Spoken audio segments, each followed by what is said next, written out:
I want to do a podcast about films. Are we still doing this, even in season 4? Apparently. Yeah, baby. Baby? B-A-B-Y, baby. Yeah, don't start that shit. Just giving the needlers what they want. Do you think they want to know which film is next? Look, we've all had a drink tonight, okay? Yeah. Do you know which film they drink a lot in? Yes, it's Sideways, which is actually the next film we're going to do on the episode, okay? Yeah. But what did you say was next? I said Life of Pi, Carl, yes. Yeah, ironically, it's us that'll be doing the drinking in Life of Pi. What? Yeah, don't worry about that now. Okay, so shall we do one now? What? What?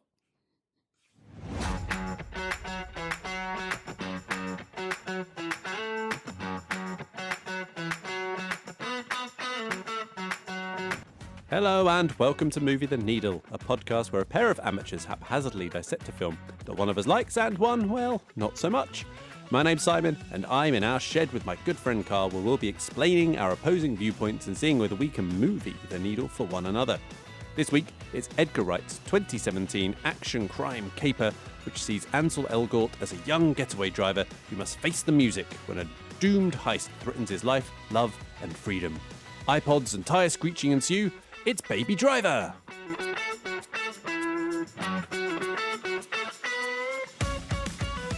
Hey, in our shed Yeah. with internet. No. Oh, yeah, I didn't even notice. Look at those. For 5 fuck's bars. sake. All that whinging you did. Well, it's the thing. You don't notice when it's there. You notice when it's not there. Mm. Yeah? It's like love. Yeah, you like. Hi, Emma. Anything you want to get off your chest? Been a while. Oh, yeah, well, yeah, I've had a birthday. I'm now older. Oh yeah, you're older than me. Yeah. I mean, I'm always older than you, but yeah, I mean, I'm literally a whole year older than Yes, you literally. for another 3 days, 2 days, 4 days, 8 days. 8 days. See, I know when your birthday is. I just don't know what day it is. See, that's the problem. Yes. Yeah, covered that well. Yeah, so I had a work trip, had a birthday whilst on the work trip. Kind of hid the fact that it was my birthday and the 4-0 from people because I didn't want a fuss. Mm. But I did mention it sort of on to someone, or someone mentioned it on the second day. Went out for a meal. All the people that were as part of this event. Nothing happened until right at the end. Basically, when you'd be saying like, "Oh, can I have the bill, please?" But you know, didn't do that because company pays. Then what we're talking, stripper? No. Unfortunately, no stripper. No. Just a brownie with a candle in that brought out with a bit of ice cream and stuff. Very nice. Sang happy birthday. Very embarrassing. Very good. And then I blow out the candle and then start to eat the brownie. And then literally everyone, there's about 60 people that we're with, fuck off. They just start walking out the restaurant. Was like, yeah, we're done now. It's just like, you literally just bought me this. Yeah, that's strange. So there's me and 3 other people on this little booth table that we're on. They're looking at me like, oh, this is awkward. Yeah. Can we leave? Yeah. And it's just like, so I just ate half of it and went, okay, let's go. Yeah, that's weird, isn't it? Yeah, it's weird. I thought it was weird. Americans. It's like, oh, it's a nice thought. Were they all Americans that left? No, it'd be about 70-30 split, I guess, between Americans and Europeans. Mm. But yeah. Strange. Very strange. I thought a bit rude.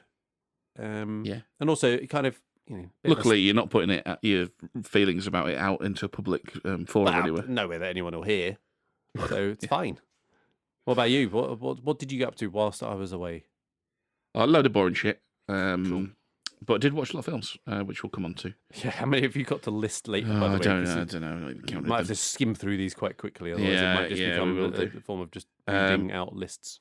As I was doing some podcast admin, I mean, we've got a load of corrections and apologies and whatnot to go that'll through. come in the June retro. That'll come in the retro.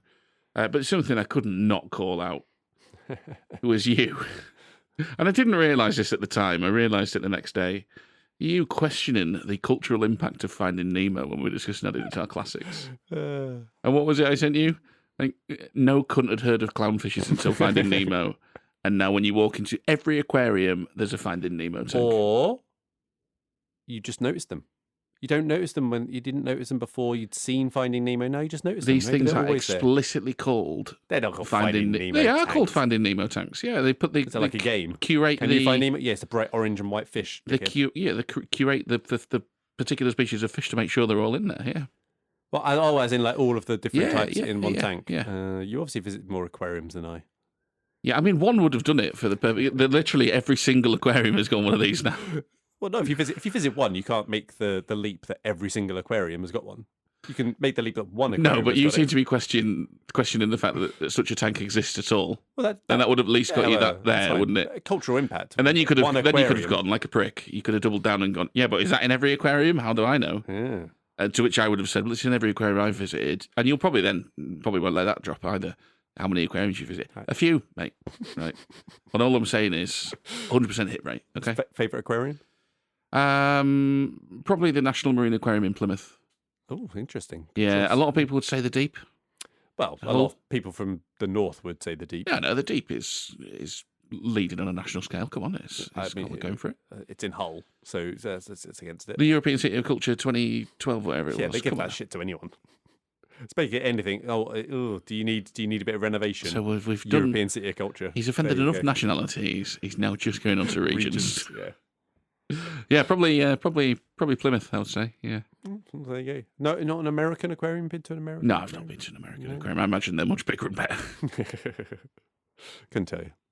No, you've not been to one? No, of course you haven't, because you'd know that fucking Finding Nemo. Not really an aquarium. No, and I mean, I've been to one of those parks, and they do have like a little aquarium. It's not really the speciality. Do they have little performing clownfish now, jumping through hoops and juggling balls? Finding Nemo doesn't jump through any hoops. That's not. Yeah. Anyway. I didn't think we'd talk about aquariums for that long. No, me neither, to be honest. We have had I also noticed doing my podcast admin, we have had a few teething problems with dropping the old retro, in particular struggling with the old continuum, that of the space-time flavour. Yeah. So are we talking about things multiple times? No, what it is we announced changes on a podcast that dropped after the retro had already dropped. Fair point. Yeah. I mean, did we announce changes to the format of the episode on an episode where we'd already had? No, I think we just did the retro dry, and we don't talk about the format changes so much. I mean, I haven't listened back to that yet. Just to be clear, we definitely didn't do the retro dry. Not that sort of dry. But I think we went in dry, and we were just everybody, please turn a phrase. Please. Everybody knows what this is about because we already announced this next week. Yes. I think that was our thinking. I like it. It's we don't like linear time in this podcast. Yeah. Well, you don't. Well, okay. Let's not get into that again. A couple of little things just before we move on to films. Mm-hmm. I don't know if your boy. I mean, it's unlikely he's come up to you and done this, but my eldest came up to me the other day, and she had a hair bobble wrapped around 4 of her fingers, sort of like intertwined in a particular way. Sure. And she came up to me and she said, "Pick a finger, and this will tell you if you're a boy or a girl." Or maybe it was like if your life partner is going to be a boy or a girl. Okay. Can't remember. That wasn't something when we were kids. No. Anyway, so I picked a finger, and then she removes this finger from the sort of arrangement. Yeah. And then the bobble snaps into a shape. Right. And I picked a finger, and we all had a little giggle. It was very funny because it did snap into little cock and balls. Yeah? Yeah, it was perfect. I was just like, oh, yeah, fair. But it's not meant to do that. Fair point. Yeah. It is meant to do that. So my life partner's going to be a boy. And then she showed my wife then picked one. And, she got one. It's just like 2 sort of diamonds across from each other. I honestly think the joke is just supposed to be that it makes a little cock and balls. But it worked. Like it. Yeah, I liked it. So I'll have to get her to show you that if yes, if your boy's not. Hey, show me your cock and balls. Yeah. Well, bet you ask her than him, than I ask him. So yeah. In exciting news, I like it. I walked past the old Swastik supermarket the other day. You seen that? Have I seen that? Yeah, Hitler's job. Hitler's lot. Yeah. King's Road? Beulah Street, I want to say. Beulah Street. Swastik. Yeah. No, I've not seen it. Well, Is anyway. it new? Yeah, it's new. And it's actually been rebranded now. It went up with the swastik sign. Got ripped down pretty soon. Yeah? Yeah, it's now Namaste Supermarket. Oh, that's quite different. Well, technically, I think a swastika is a sort of an Indian symbol that was appropriated by the old Nazis. I thought you were going to go down the route of, well, technically, people who do yoga, quite similar to Nazis. No. Anyway, Indian supermarket. In there, This is now your local supply of Guinness Foreign Extra Stout. Oh. The Nigerian one. Reasonable price, are we talking? Oh, yeah, it was only a couple of quid. Ooh. So rather than having to traipse through to Home Bargains in York, right on your doorstep, you fancy yourself a Foreign Extra, the proper one. I do. Get yourself to Namaste Supermarket. So yeah, that's kind of exciting, isn't it? Do you have to do a salute to get served? I think you should try it and report back. Yeah? Very good. Right, you teased that you'd watched lots and lots and lots of films. Yes. Ballpark me. How many are we talking? Don't we count them? 12. That's 12 is a ballpark. Okay, yeah. cool. Well, I've got like 7. So if you do 2, I do 1. We'll kind of even things out a little bit. Yeah, 12 was the ballpark, and also happens to be exactly how many I've watched. Look at that. Oof, it's like Rain Man. Yeah, yeah. He's a very good driver. He's a very, very, very good driver. Yeah. He's a very good driver. Okay, so my first 2, I think these are in pretty much chronological order. Avatar, Yeah. the first one. Big blue things. Which was the first time for me. Watched it with the eldest, so I think this counts as a grown-up film. Maybe, I'm not sure. What is it? Is it like a 12? 12A? 12A? I That's what don't know. 12A. Yeah, it's something because it's got... There's violence and stuff. Yeah, right? I think there's a bit of profanity and stuff. Bit of shagging as well. I don't think you see much, but... The blue things. Yeah. Do they like their tails join or something? And that's like... Is that how they shag? I can't I remember. don't know. Yeah, It was foreplay. it was way better than I thought it was going to be. It was fine. Yeah. Got Rabisi with his unobtainium. I really feel like we've talked about this, Carl. I'm sorry, but I've definitely said that before. Yeah, you have. It was unobtainium. I feel like we have said this before, but we can't find any evidence of this being on a pod somewhere. So write in, people, if you've already heard us talk Yeah. about this. Firstly, sorry. And secondly, when? When did we talk about this? Yeah, when did we do that? Can't find it in the notes, can't find it in the episodes. Yeah, but it does ring a bell. Anyway, let's move on. So then next week, I'm going to say you'll have heard this one as well, Ripley's Game. Yeah. The Talented Mr. Ripley sequel. I have heard that. I mean, we could have just talked about this over coffee. This is true. This is the difficulty of actually talking Yeah. to outside of the pod. That there John is. Malkovich reprising the Talented Mr. Ripley role, the Tom Ripley role. Yeah, well, we tend to not talk about films when we're having coffee for this very reason. It was fine. We move. North by Northwest. Oh, I've done 3 there, sorry. Wait, you've definitely You'll have said to do about 2. this. Yeah, North by Northwest. And then Maverick. Top Gun? Yeah. No. Yes? Yeah. Top Gun Maverick? Yeah. Not the... Isn't there like a film with... probably. What's his face? Racist one. That doesn't narrow it Australian. down much. Racist Australian guy. Oh, Mel Mel Gibson. Gibson. Isn't Yeah. there one with him? Yeah, the Maverick, that is, isn't it? Is it? Yeah. So not that one. No, Top Gun Maverick. You've seen that that's before, it. right? Yeah, I've seen Rewatch. it before. Excellent. Yeah, it's good. Yeah, I love it. Right, okay, I've done 4, you do 2. Okay, cool. Not what I said, but that's fine. So sticking with TC, Mission Impossible: Final Reckoning. Yeah. You seen that as well? I've seen that, Have you yeah. seen that already? Who knows? Yeah, we did talk about that on the pod. Yeah. Well, no, I'd seen it. No, that you were going to go see it with your boy. Yeah, so I saw it in the IMAX as well. How'd so you get on with it? similar. I thought it was fine. It was fine. Mm. It didn't blow me away. There were very good bits, but it was the first sort of 20, 30 minutes was a bit messy. Didn't really love that. Action set piece is excellent. A lot of the nostalgia and bits like that. It's like quite heavy-handed at times. Mm. But, entertaining stuff. The boy liked it. He'd never seen any Well, that's great news. Mission yeah, Impossible that's great, films, 'cause and now you've he got, wants to watch them all. Yeah, you've got a great journey to go on now. Yeah. 2, Mission Impossible 2 is the only one which is like a 15. Yeah. And it's Ethan Cunt. also the worst one. So it's like, Ethan couldn't, mate. he'll probably be fine with it, right? I would say so, yeah. It's just a bit of shagging, isn't there? And then the few... Just before you move on from Mission Impossible, I would just say that I didn't mind the nostalgia. I did not like the heavily-handed exposition that just went... I mean, they always do a bit of that in the MI films, but went into overdrive in that one. And overall, just needs more action in the first hour, but otherwise it's all right. Yeah. The Fugitive. Mm. So I'm not really sure why I watched it. I think I just downloaded it on my phone for like airport watching in case I got delayed, which I did. So started watching that whilst I was waiting for the plane. Finished it on the plane. I expected to maybe like it more than I did. I thought it was good, but I was kind of expecting it to be upper echelons of. It's been a long time since I've seen it. Yeah, I have good memories of it, but it was good. Like, don't get me wrong, it has Daddy Tommy Lee Jones in it. Yeah. So you always like good, that. and he's having a lot of fun in that. He's a very Tommy Lee Jones character in that as well. But I think what I remembered most, or what I remember better, was like the one-armed man kind of like reveal mystery part, which is actually quite clunky. Oh, okay.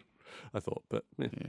Do you know your brother emailed in a long time ago now to talk about films that were released in pairs, the weird phenomenon. Yes. And you saying Tommy Lee Jones there reminds me that wasn't it around the same year that he did US Marshals? Yeah.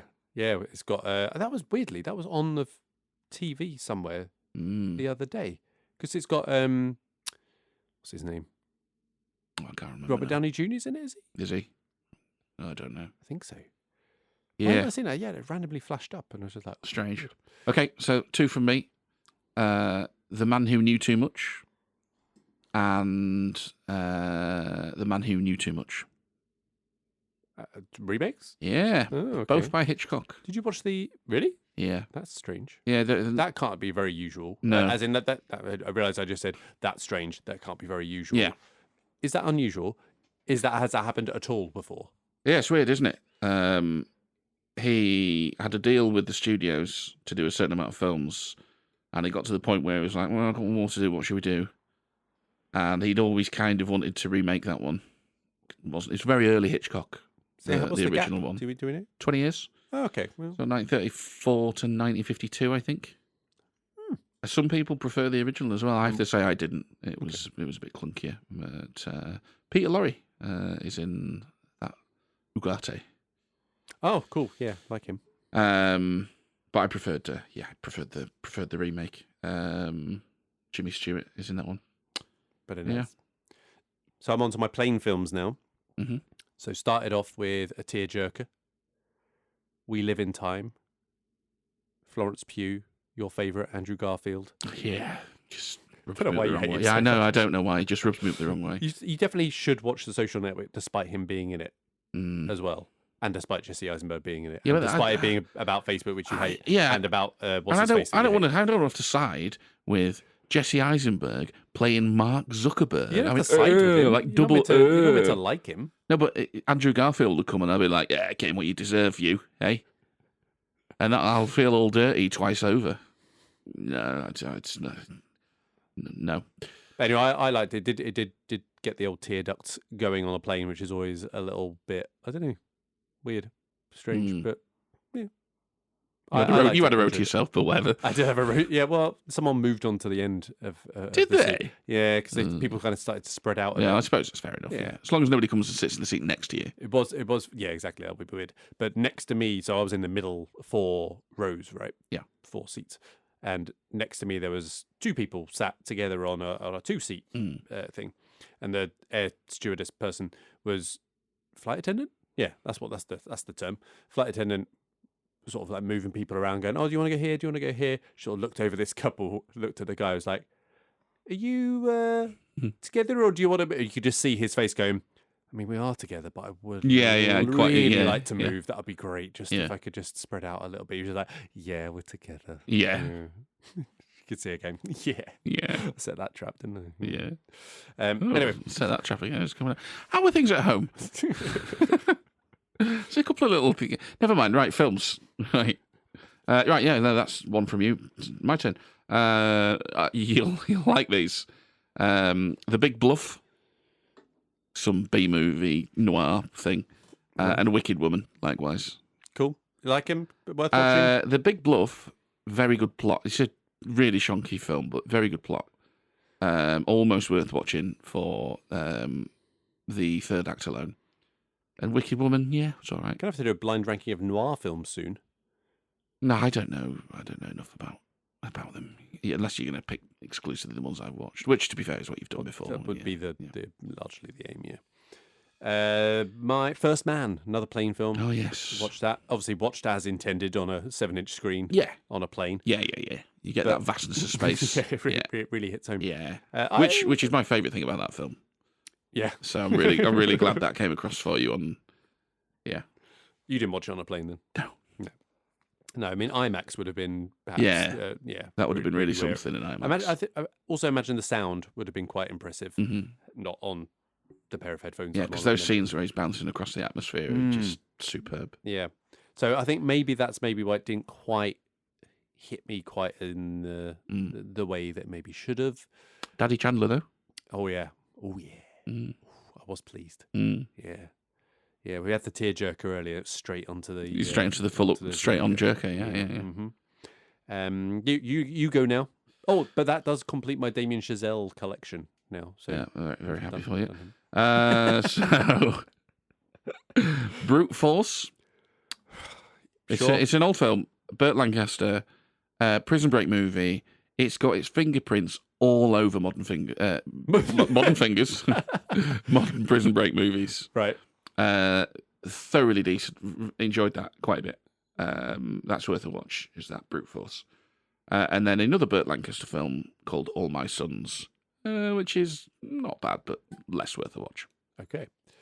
We're getting near the end now. Yeah. My Old Ass.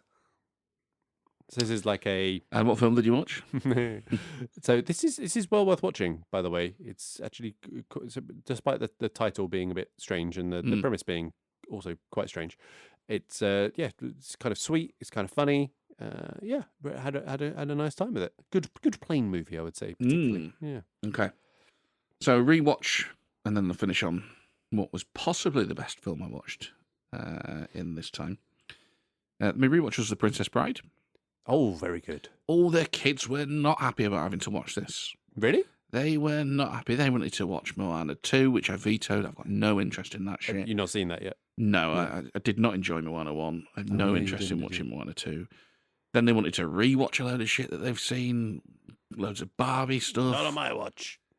And just like, no, come on, you'll like this. Kick it off. And then at the end, after them having said not a peep for an hour and a half, did you like it then? And went, yeah.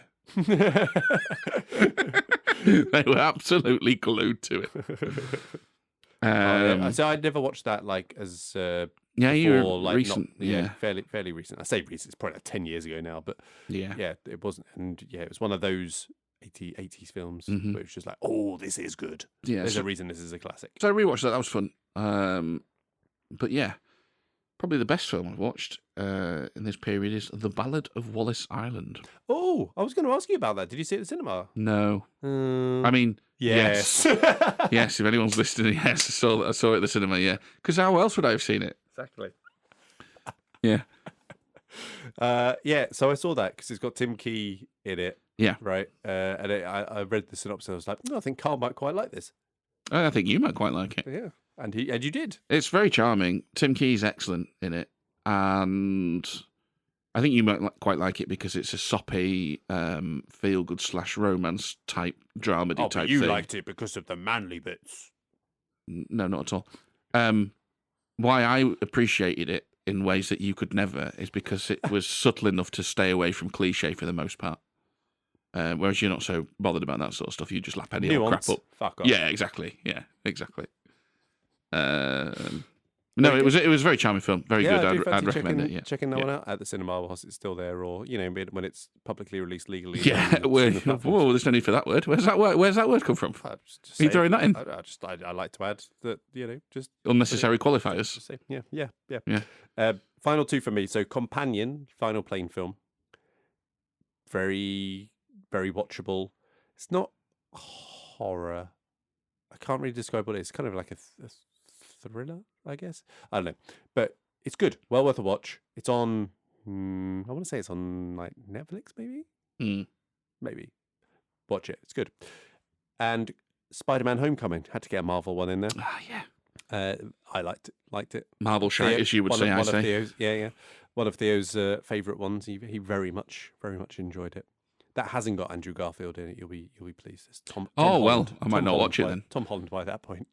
We should do a Marvel film on this. Iron Man. I reckon we could do. Make you watch Iron Man and do that. What's one that's just genuinely good as a film? Yeah, you said The Winter Soldier or something. That was one that you watched the other day. Yeah, that is good. So that might be one that you could get your teeth into. Yeah, I need a bit of a genuine It needs to be something that can stand alone as a good film, because if I need to have any sort of affinity with the comic book characters, I could not give a shit. Yeah. Unless it's Batman. Batman's fine. Yeah, I mean, don't mind Batman. But not Superman. Not bothered by the new Superman.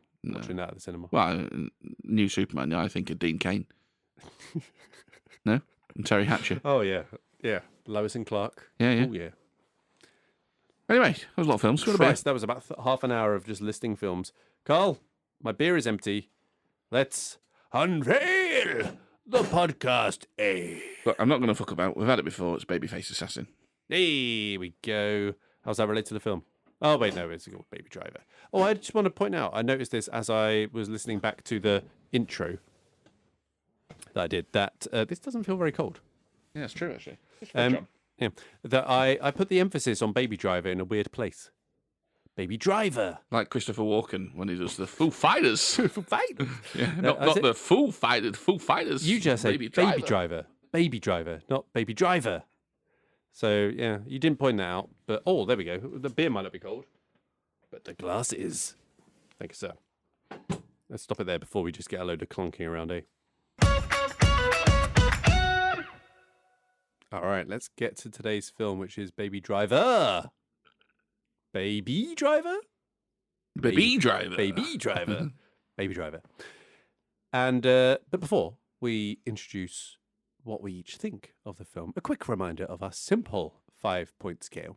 You either really like it, you're ambivalent, you don't like it, or you really don't like it. Carl, where are you?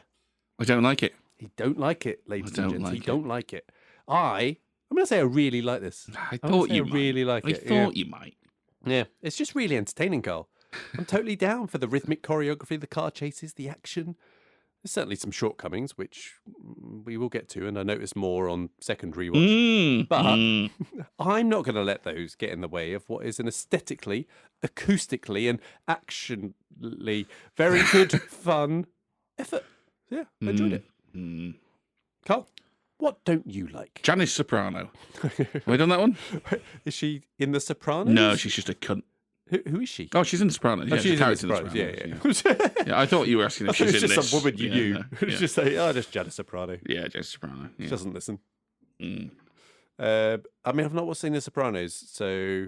Yeah, you should watch Sopranos at some point. I definitely should. You should. And you'll watch it and you go, oh, I see. I see. Yeah. Is she his wife? Sister. Okay. Played by? Do we know? Ida Turturro. Okay. John Turturro's brother. That's the sister. Or she. Been a while. Anyway, Carl, what about the film? What don't you like? Ah, yes. Well, listen, I know why you like it, even though you haven't exactly articulated it this way. SOS, baby. It's a fucking musical, isn't it? Oh, right. That's what it is. Listen, not cooking snappy because I want to talk a little bit about style of a substance as a general observation first and what that means. So sorry about that, but it's a good opportunity to say something in a section where you don't get to interrupt me. Whether you listen or not, I don't know. We run that risk anyway, don't we? So, look, a common criticism of a movie like this, and not just movies like this, but indeed this, I've read some reviews, is that it's style over substance, which is something I might say today as well. But I did just want to talk about that a bit first, because it's a bit cliched. It's thrown out as easy as it's brushed away. I think it's a little bit misunderstood, probably on both sides of the argument. And I do think sometimes it's said by wankers being wanky, because they're sort of saying like, yeah, it's not deep, as if that's a bad thing, as if therefore only deep films can be good, which is obviously a load of bollocks. Films do not need to be deep to be good. I've been loving the Mission Impossible films recently. They're certainly not deep. The epitome of the popcorn movie, possibly. A comparison I might make a couple of times today, Shoot 'em Up. I love that film.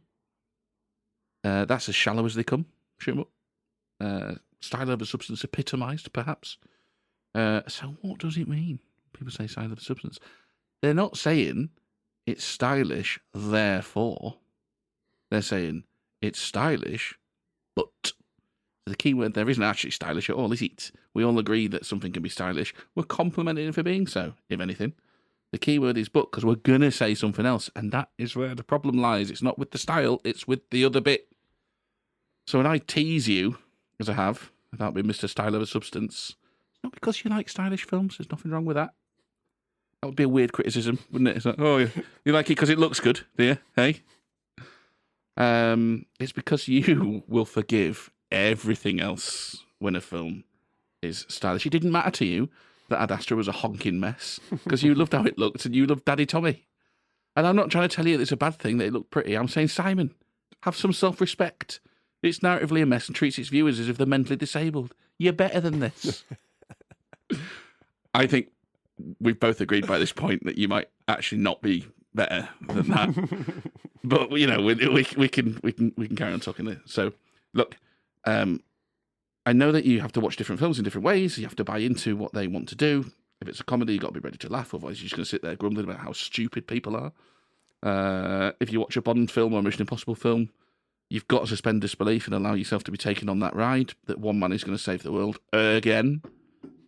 I mean, you'd be really annoyed at Gladiator if you're insisted that it should be historically accurate, because actually, Marcus Aurelius had no interest in restoring the Republic, and Maximus didn't even exist. So that'd be silly. So you've got to go along with them. But that doesn't mean that films can't soil themselves. And I think Baby Driver asks us to sit back and enjoy a fun heist movie, which is something you've already said, where the action is fast and, ooh, look how it fits with the music, aren't we clever? And, oh, we've got this quirky main character that's a lovely deaf boy and listens to music all the time. And Kevin Spacey, you like Kevin Spacey as a villain, don't you? Yes. And I can go along with that stuff on paper, only it's way too long. I might have enjoyed our babyface protagonist if he weren't such a little prick. I might have enjoyed John Hamm ironically wearing a hairstyle that suits him in no way, shape or form, had he said something remotely funny at any point in the movie. But sadly, it's stylish, but the rest of it simply is not up to snuff. And I cannot sit and watch this for 2 hours and have it survive on looks alone. It doesn't work for me. But what do you really think?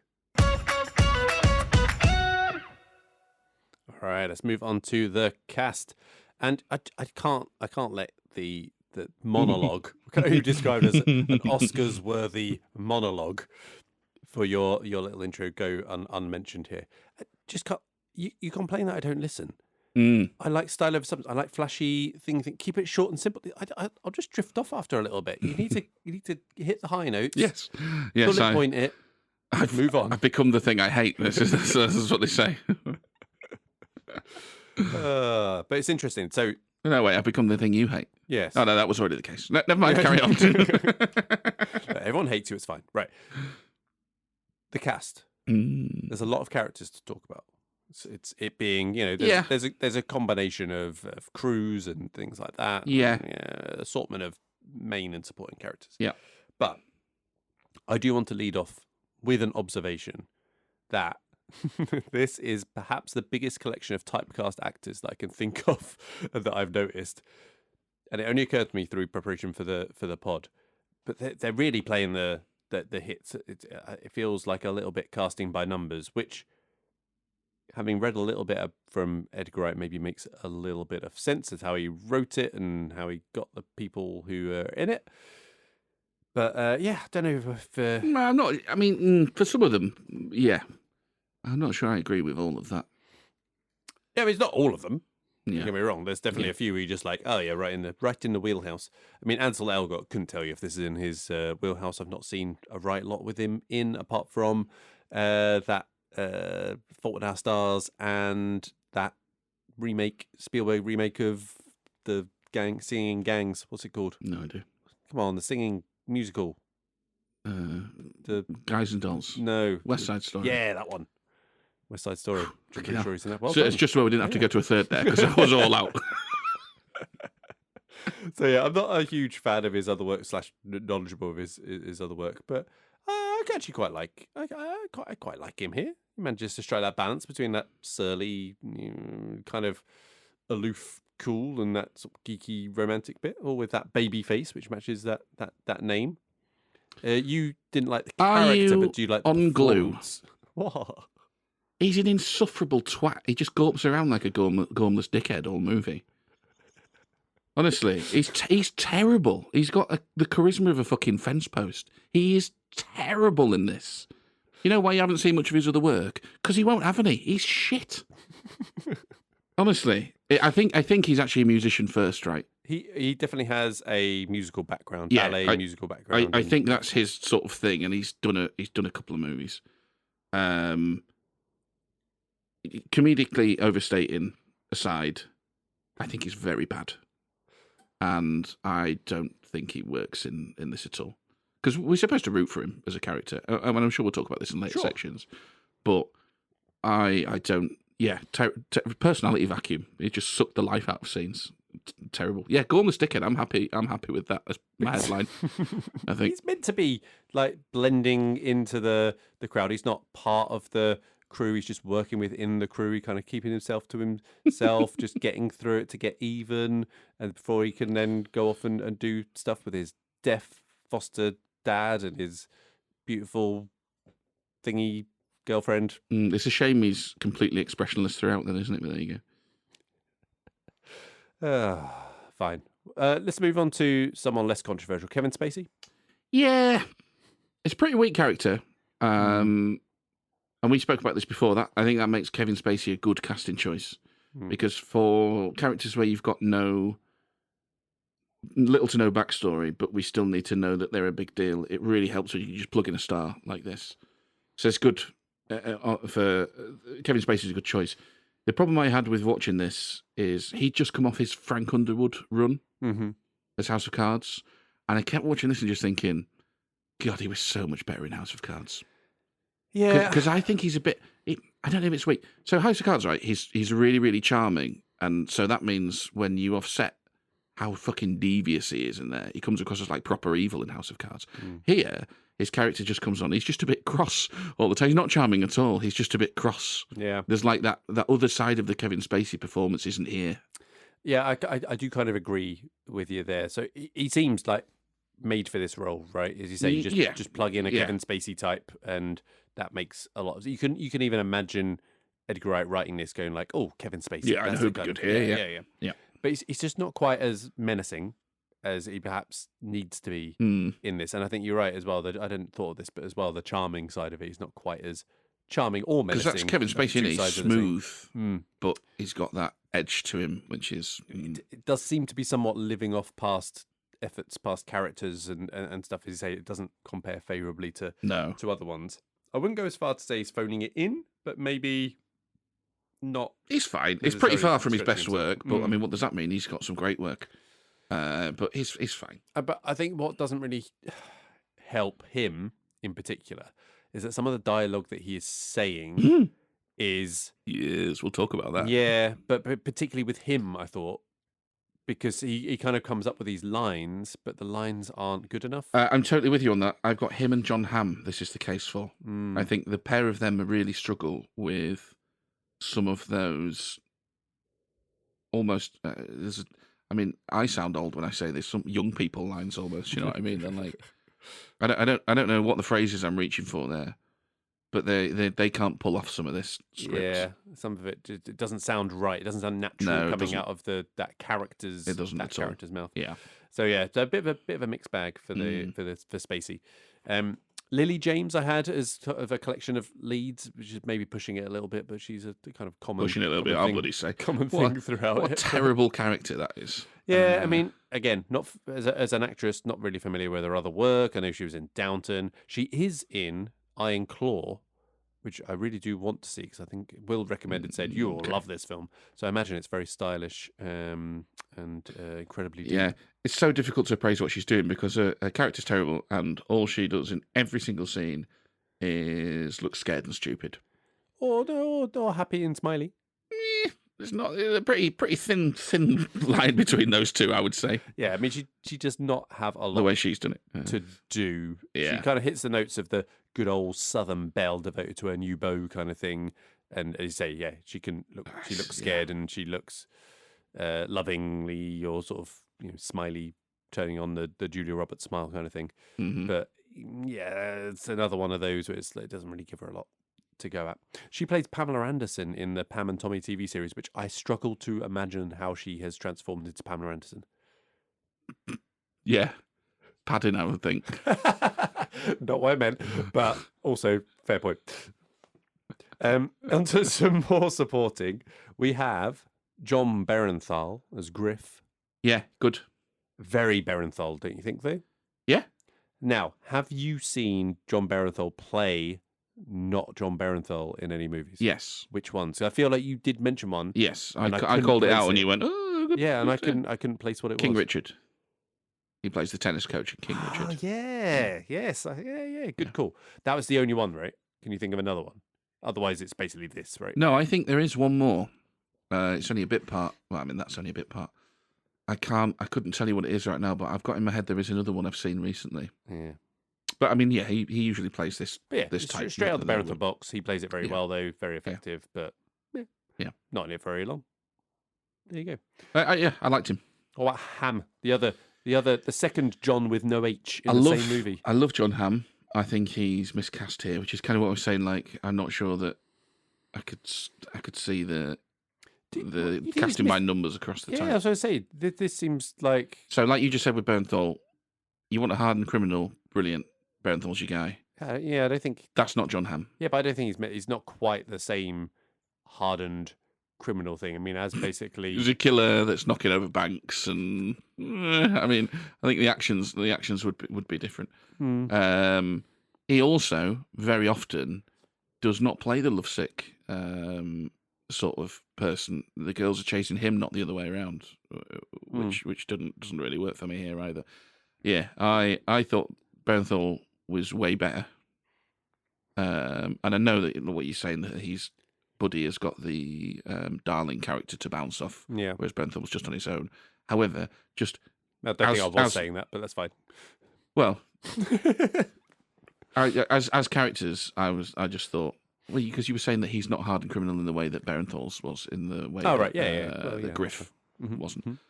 I actually thought they were pretty similar characters. He just had that extra little bit to do. So yeah, I didn't love him in this, which is a shame because I do like him. He as a character, he seems to have a bit more charm and humanity to him, but with a kind of a brittle coating that can crack and reveal a sort of unpleasant character when pushed a little bit. See, this is way more cynical, chocker.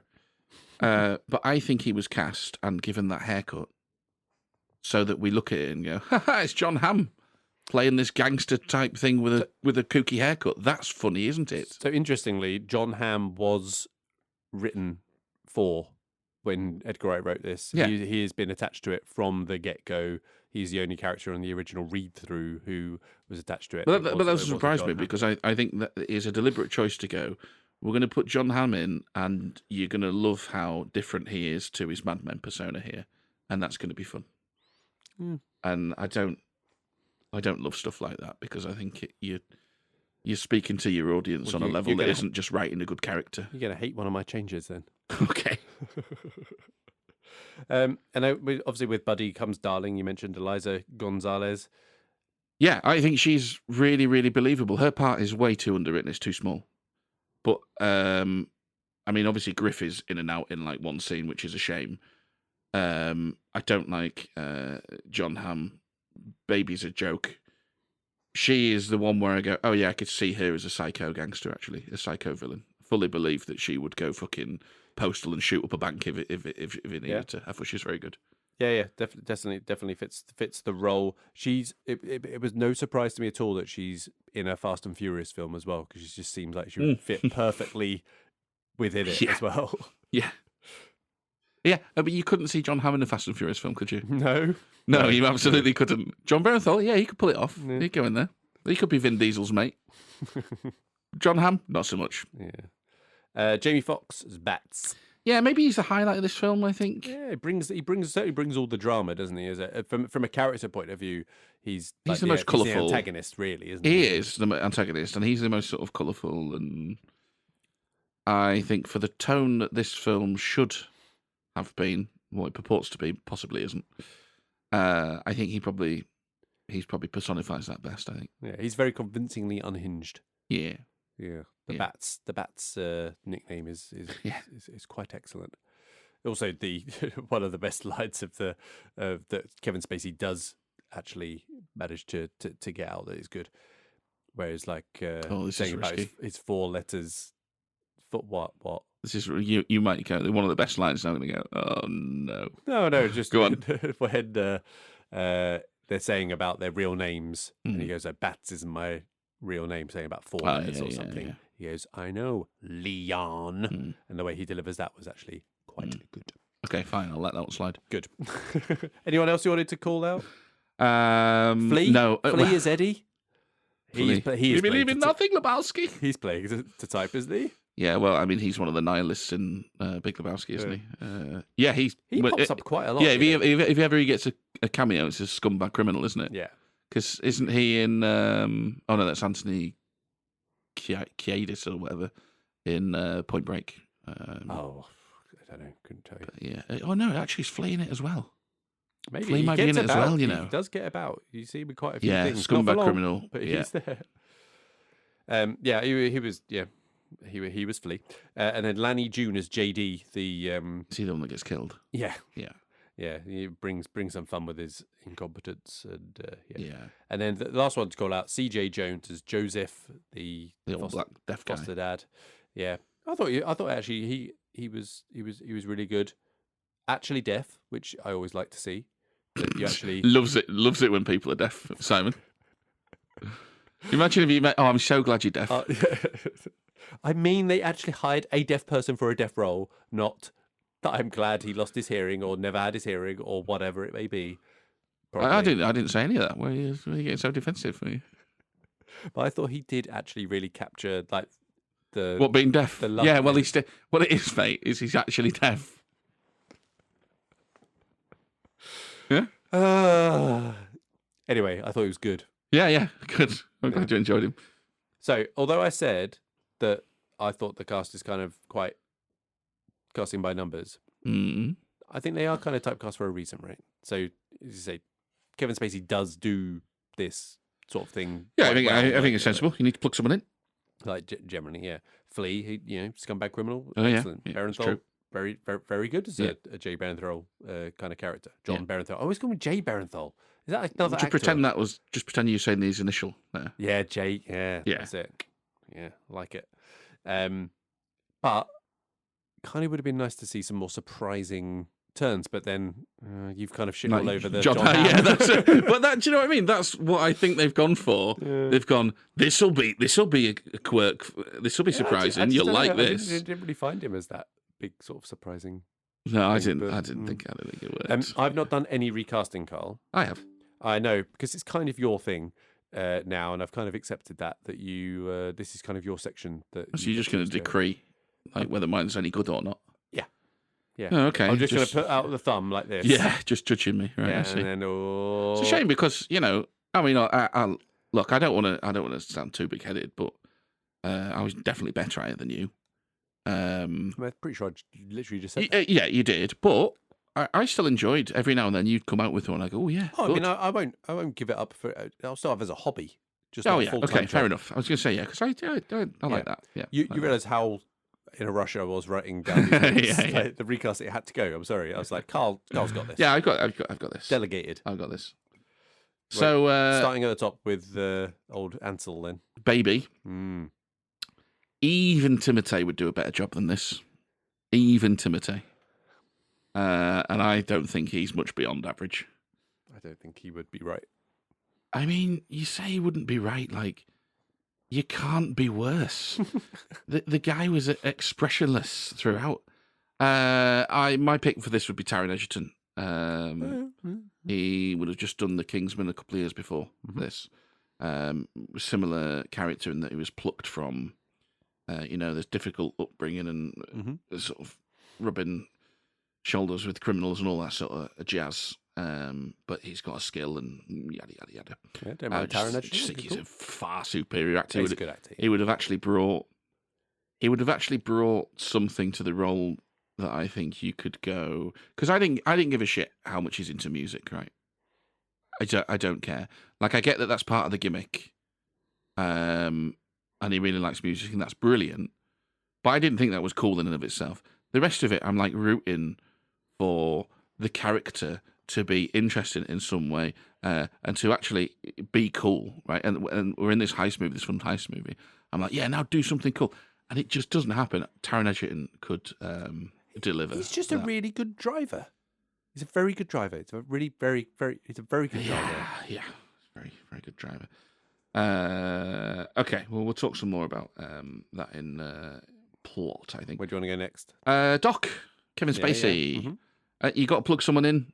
They've got to be believable immediately as a villain. And I think we've mentioned him before, but I think someone who's really carved out a niche as being a convincing villain, having not started out this way, and a sort of boss, angry boss at that, in recent times, is Bryan Cranston. Yes, that was the name I had in my head as you were describing this. That's good. Yeah. He'd be very good at this. I could see him sort of, quiet, being angry, quiet and loud, but then angry in front of the sort of the gang when needed in those things. Yeah, I like him. I mean, Lily James, Deborah, not done much on this. If you want wide-eyed and stupid, Emma Stone would be brilliant at that. She's much better than this role, but she got a good face for it. Would be a bit under her. Right now, John Hamm, Buddy, and Eliza Gonzalez, Darling. I've got a pair. Okay. There's a pair because I've got two pairs. Okay. So you pick your favourite. Okay. Now I've already said I think John Bernthal would have been a better choice for this. Griffith's a much more minor character. Cast somebody else for that. Put John Hamm in if you want. That's your gimmick. Put him in as your gimmick. Let's have John Bernthal as this, right? I think much more believable. And I'm pairing him up with who. He's happy with himself. Emily Blunt. I'm putting Emily Blunt. Because Emily Blunt, I mean, she'd do anything, Emily Blunt. Yeah. But I can really see Emily Blunt winding John Bernthal up a bit. Giving him to a bit of a frenzy, and sort of winding the thing on the back of his, whispering. And then just go kill that guy for me.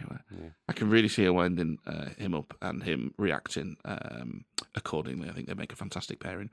Another pairing I think would really work: Benicio del Toro and Ana de Armas. Benicio del Toro is actually a really good shout. Yeah.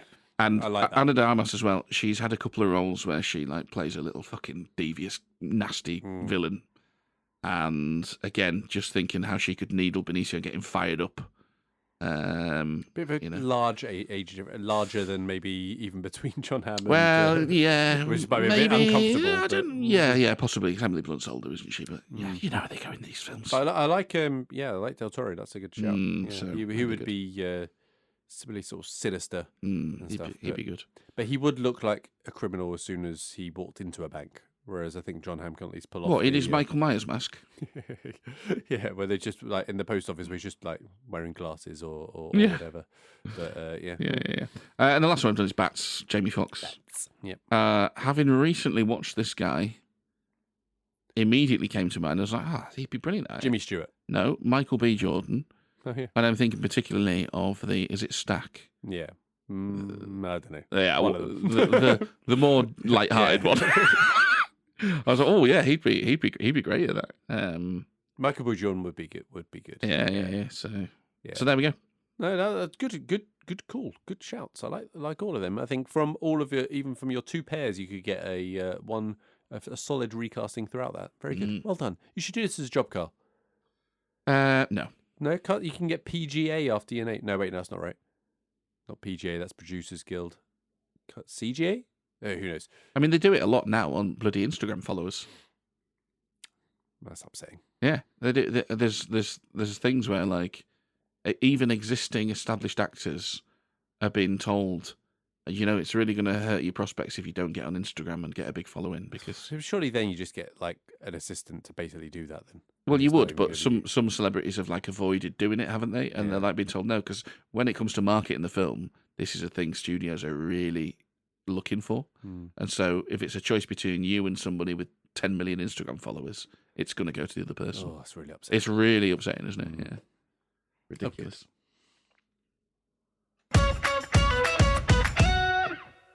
All right, let's move on to the production. Directed by Edgar Wright. Ooh, yeah, he's on to the American stuff. The Gifts from Si. Yeah, I'm very excited about this. Ooh, and of course, I know you promised me one, but you've come back with awfully. You've come back with a bonus gift, which you have, yeah. Which I'm very give you pleased a about. little extra one.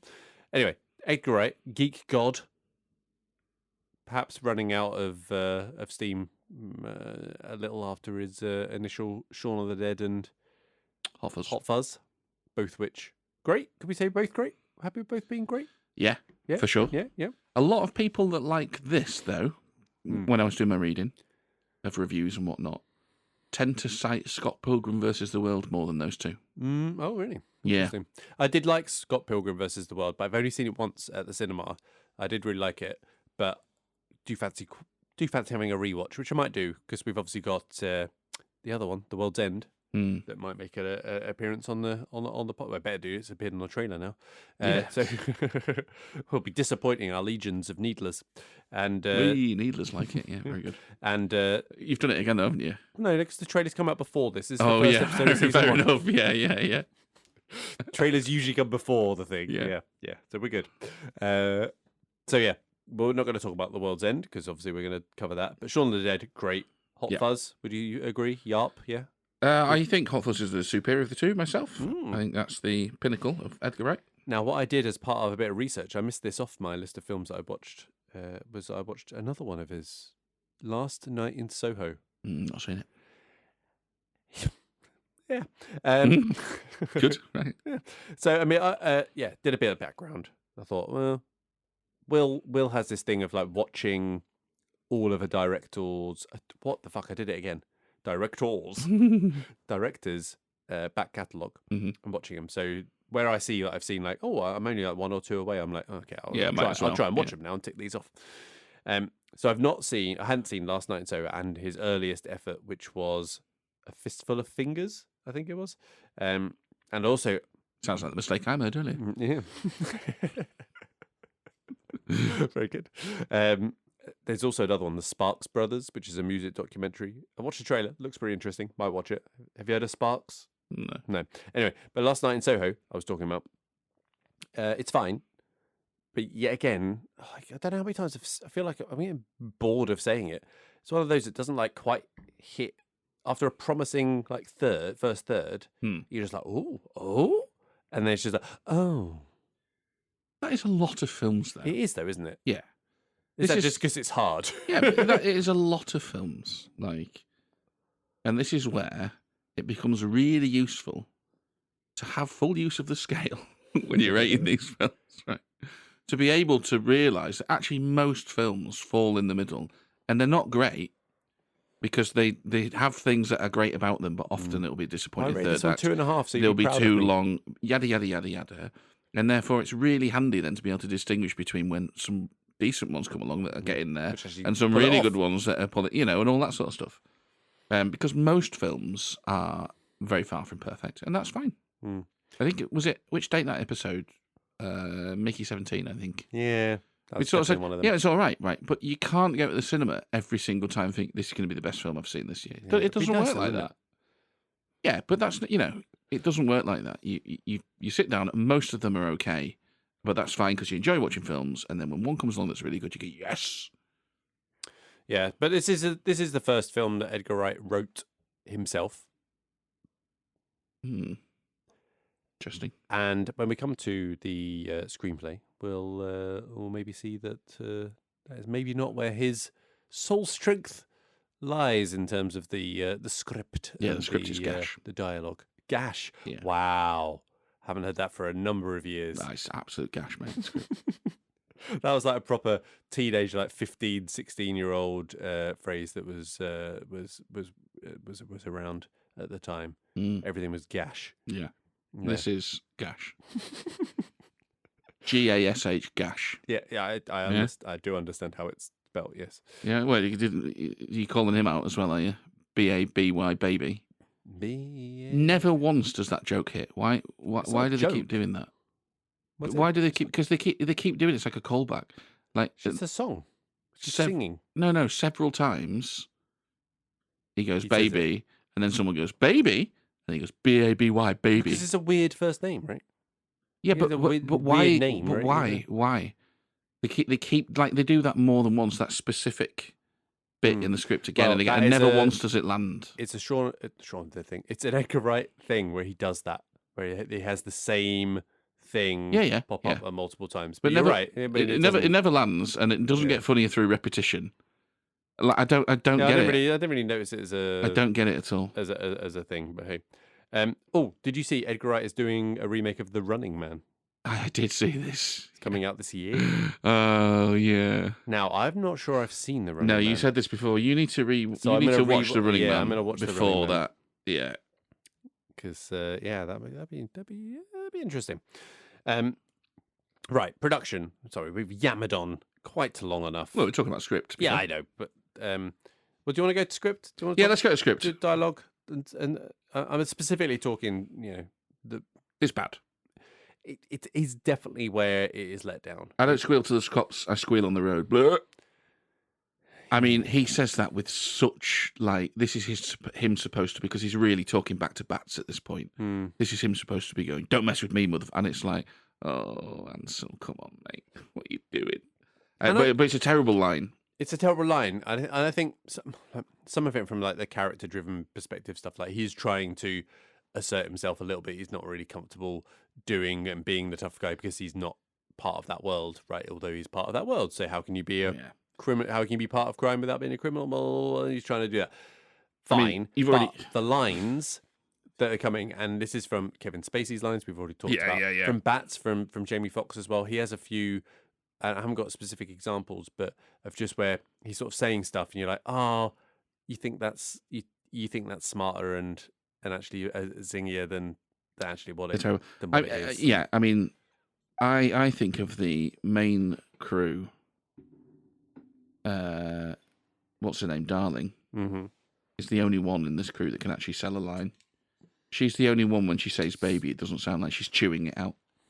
The rest of them are like, I can't. I'm an old white guy. I can't say "baby." And maybe Bats as well.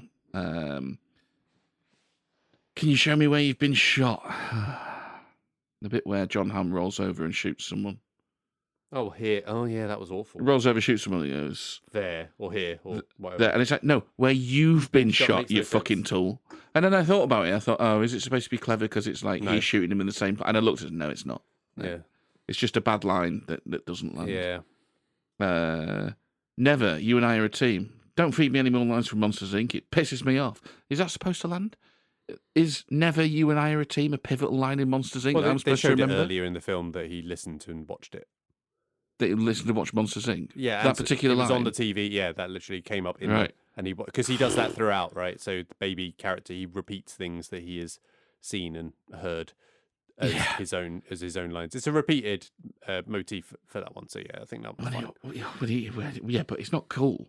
Like, it doesn't make it cool. This is the thing. This thing, like with the baby repeating thing. Like, at what point is that supposed to land? Like, oh yeah, it didn't. I mean, I'd forgotten that they repeated that particular bit. To be honest with you, but I was just like, oh, Monsters. What's it? Yeah. The massive pivotal scene for Doc when he lets them go at the end. Don't like it. I was in love once. Blur. I don't like it. What are you doing? What are you doing? Didn't like that at all. Really jarring. Oh, this time round, that turnaround, I guess you could call it, was just like, no, like it's just not necessary, and it's also not even a finale. Like, if you're gonna do that, you're gonna make it so it actually matters, and it didn't really matter anyway. And it wasn't led up to in any way where you could see him kind of softening or any. But it's just like it comes completely out of the blue, and it just doesn't feel true to what that character would have done, and it's not done in a effective way, as you say, with like the line delivery as well. Honestly, Gash. I'm bringing it back. It's the right word for this script. Any others that you wanted to? I haven't written down anymore, but I'm sure there are plenty of them in there. But yeah, I mean, 100%. It's definitely. I would say it was its weakest part of it. You know, if you're going straight down that style over substance bit, right, where you're going like, oh, it looks great, sounds great, and also there's some zingy lines and stuff, and you can quote them back. Yeah. But it doesn't really. So if you again, just come back to what I said at the start, there's no problem with hanging your movie on. Yeah, we're not actually trying to tell a serious story here. We're supposed to be cool. Yeah. Then you've got to be cool, and the script is a real barrier to a lot of them actually being cool and fun. So let's get to the sound.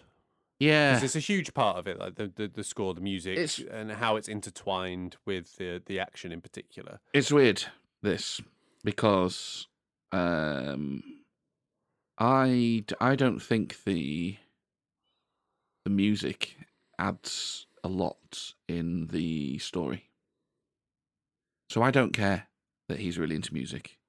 It doesn't make him cool. Now, whether that's because that just doesn't work in the way that they've done it, or whether it's because fucking Ansel Elgort is a fence post and can't sell it, I don't know. It doesn't make his character cool. Now, the music works in the set pieces. Yeah. Yeah, right. But as a storytelling device, I'm not sure what it's supposed to be adding to him. It's not enough to just go, he's a musician, he really likes music. Okay, cool. But I really, really enjoyed, like, straight from the opening scene where they're ingraining the music into the movements on screen. So as he's walking to get that coffee and stuff like that, that sort of the credit scene, opening credit scene, where he's kind of moving to the music, he's reacting to it. The words are appearing on lampposts and walls and things like that of all of that. So this is Wright's bread and butter, right? These visual skills, the way he constructs this stuff. Visual witticism. Yeah, if you like. Good. This is miles off his best work. So you take that scene, which I agree was quite cool. Impressive, yeah. Right. It's miles off his best work. You take that scene in particular, there's a direct parallel in Shaun of the Dead. Right? Because he has a walking scene where the camera's following him and there's all sorts of shit going on around him when he walks to the shop or whatever. Yeah. And it's a great scene. It's iconic. It's held up. He had to fight for that scene to be included. They were going to cut it in the movie, which is crazy. It's a great scene. And he uses that not just because it looks cool, but to advance his story, because they then call back to it later where they repeat the scene. And everything has changed around him, but he doesn't notice. And there's so many sight gags going on. It's brilliant. It's pure Edgar Wright. Here, it is purely just on how it looks. It's just like a thing that works well with the action. Yeah. Which it does. It does work really well with the action. Like, you can't not be impressed with the action choreography to the music and stuff, like just how they've done it. I mean, I think the highlight is the last sort of set piece, which you maybe call the finale, where the job goes wrong, and then it's quite a long thing, I guess. Maybe it's the bit just before the finale, but the job goes wrong and there's a big shootout. We'll come back to that, Carl. That's one of my changes. Right? Yeah. The finale. Yeah, the finale. But yeah, but the one at the end is, I think, a much better way, because rather than just being impressive, oh, that's cool how they put all the credits in and all the rest of it, and how we're doing it is just walking. That is the action bit of it. Really good. Yeah. What, the gunfire to the beat? Yeah. That stuff. Yeah, exactly. Really, really like that. Right. But yeah, for the most part, I'm just like, yeah, this is good, but this can't be the whole film, and it is kind of the whole film. It's a major part. Yeah. I'll give you that. Yeah. So the songs themselves, like, are largely unfamiliar to me prior to watching this. They're not like playing a load of hits or popular hits. That there's some, but there's some that are like bell bombs. Never heard of bell bombs, for example. And you know, even the Queen song is not. I know Brian Rock's not exactly not Brian Rock. That's the album, isn't it? What's the song? Can't remember, but it's not like their hugest hits and stuff like that. And writing, which is basically how he did it. He like wrote scenes around those songs and built it around it. It's really, really impressively done. I like the little touches as well. So like the iPod gets shot in one of the first finales, and the music the music then like stops until he finds music. It's just like, well, that's nice because it's kind of connected, because everything's through him and his relationship with the music and how he needs the music to be able to essentially function. Well, and I guess just to hone in on that, why do I care that he needs the music to function? Why couldn't it have just been a snappy heist movie that's stylized in that way? Why is it connected to him and it expects me to care? It's connected to him, and we have a whole bit of that in the plot. Like, oh, he's got tinnitus and music. He's got special. Like, I don't care. Like, I mean, there is a part in this, and I was going to say there's some plot, but fuck it, it's come up. there's a bit where Spacey character just completely gives a whole backstory to him. You're just like, you don't need to explain everything. No, this is what I'm saying. Really, you've sort of said it there. I don't need you to try and make me like him by showing me a load of backstory. I just need you to put him on screen, especially in a film where, in theory, we were linking all the music to the guns going off and all the rest of it, and just have him do some badass shit. And he doesn't do enough badass shit, and he certainly can't sell the badass shit that he does do. Oh, the badass shit is the driving. I mean, yeah, yeah. The driving scenes are fantastic. Yeah, I mean, take the fact that he's the driver, yeah. Practically done with the actors in there as well. Yeah, okay, that's fair enough. There's a bit there where he has to, when he's being chased towards the end. On foot. Yeah, and he has to go pick a gun up off the floor. And he's so fucking ungainly. He's got like duck feet as well. He's not ungainly. He's like a dancer. No. He's got duck feet, mate. There's a bit where he goes to pick the ballet. Yeah, well, maybe that's it. He goes to pick he runs like your dad running for the car across the car park. That's what he runs like. I thought he was quite graceful. No, because he's like he's got duck feet, and he goes free running. And he goes to pick this gun up, and it's like he's waddling over to it. It's terrible. Yeah, like I want him to do some just do some cool shit, when he is asked to do stuff. I know the driving I'll give him. It's baby driving. But like I say, the other stuff, like the duck feet waddling over to pick up the gun. It's just balleting over. Sure, yeah, that's definitely how it looked. Plying. He can't sell that, and then they don't get him to do enough of that either. And instead, it's all through this like driving. We'll get him. No. I know. I'll give you the driving, but instead, it's all through that like this. Oh, he's got tinnitus. No, isn't he nice? Look at this old man. He just wants to rescue this little girl. Looking after the man. The man is his father. Yeah, I don't know. I guess talking about production, the stylized action scenes, I would largely agree that they are good. Yep. I don't think that they have done a very good job of almost trusting that. I think they've tried to do extra stuff as well instead. And as a result, the film ends up way too long. You can chop half an hour of this easy. Yeah, and we'll definitely come. I'll get to that in 1 second because I agree that they can definitely cut it and there's definite room for it. And it felt longer than it's hour 53, so it's not even long really. But just to continue on its action, the scenes, like it is a action kind of set piece based film largely, and stuff. It's based around the hour 55. Let's just get that out there. 53, it's fine. IMDb, 1 hour 53. What are you looking at? Honestly, Google, and God knows where that's getting its information from. These, it could be AI, which means it'll definitely be wrong. Yeah. But like the car chases are all done practically with the actors in there, all done in the day on real streets, and you just don't see that done very often. And it's refreshing and great.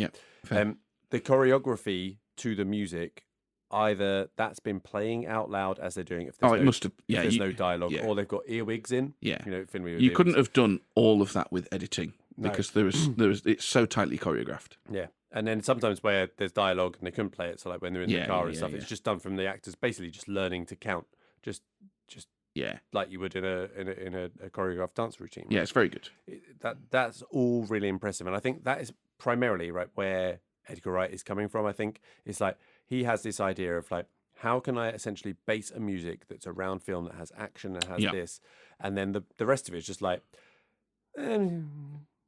That's kind of it. Yeah, we're coming back to style of a substance. It's stylish, but there's way too much of the other stuff, and that's where the half an hour thing comes from. Yeah, and we'll talk some more about that in plot. Yeah, I mean, just on the length, so it could definitely. I think it largely zips along with a good pace, apart from the last third, where, as I said, multiple finales. Let's get rid of them. Yeah, see, that's interesting because to me, I'm going. The first third's okay. The middle third is gash. That's that word again. It's really took the life out of it. And the back third is the best. But you're right, because I don't really mean the back third. I mean the bit that starts at some point in the back half of the film and then finishes about 10 minutes before the end. That's really what I mean. Yeah. But yeah. Just you know how I like to read what directors have said about the film when it suits and when it Yes, yeah. and obviously when you do it, it's just like Oh yeah, of course. But that's your prerogative. It's fine. I think this probably I don't know if it supports what you're saying or not, but Wright was saying it was less important how you label the film, right? But it's how you make the audiences feel. So the key thing is that he wants people to feel what it'd be like to be a getaway driver and in the middle of a pursuit with the police. Not everyone fantasizes about robbing a bank, but I think a lot of people fantasize about being in a high-speed chase. The movie is about how the dream of that quickly becomes a nightmare of that. And so it's that, getting that feeling of being in that car, Yeah, I think is what he's trying to achieve. And I think he does achieve that well. Yeah, well, it's interesting. My thing on that is simple. I didn't feel enough of that. I know where he's coming from. It's there. And we both agree the driving scenes are good. But if that was his aim, why has he spent so much time doing other shit and trying to get me to like this character in other ways? Try and make a fully rounded film, I guess. In a way, that is exactly what I'm saying. Don't make a fully rounded film, because the minute you do, you invite all of the questions to those things. If what you wanted to do was make a stylish film and capture a specific moment about a specific thing, do it. Have the balls to go for that. And I think he's, for whatever reason, he's tried to do more than that. And the more is not good. And it gets in the way. Have you got anything more on production? I'm good on production. And I've heard the plip of the speakers turning on, which can only mean one thing. I'm very excited. Like a game, Carl? Should we talk about the elephant in the room? Oh, the beer's not very nice.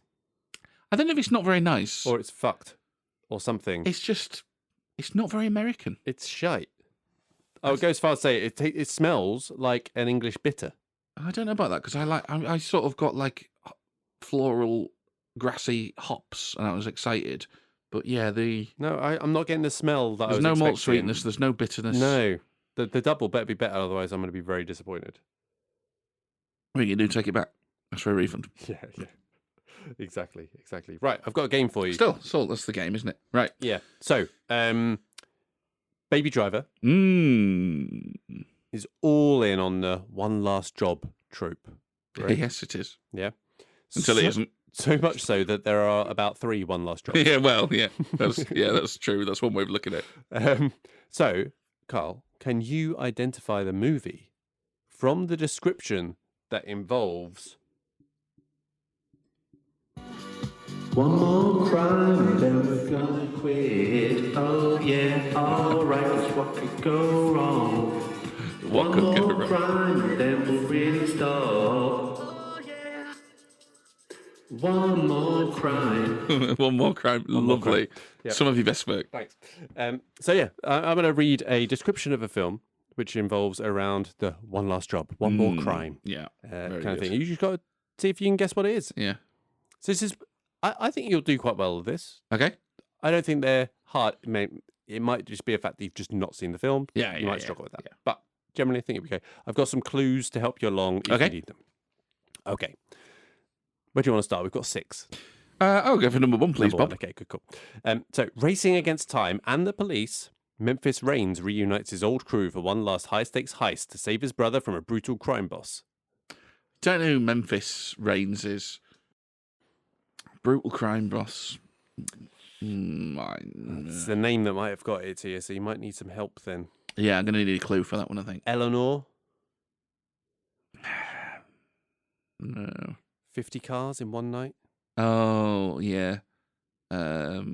What's it? Gone in 60 seconds. Gone in 60 seconds. I have seen it. It's not left a mark on me, I've got to say. I watched that a fair few times, like in the teenager, late teen years things. Okay. Yeah.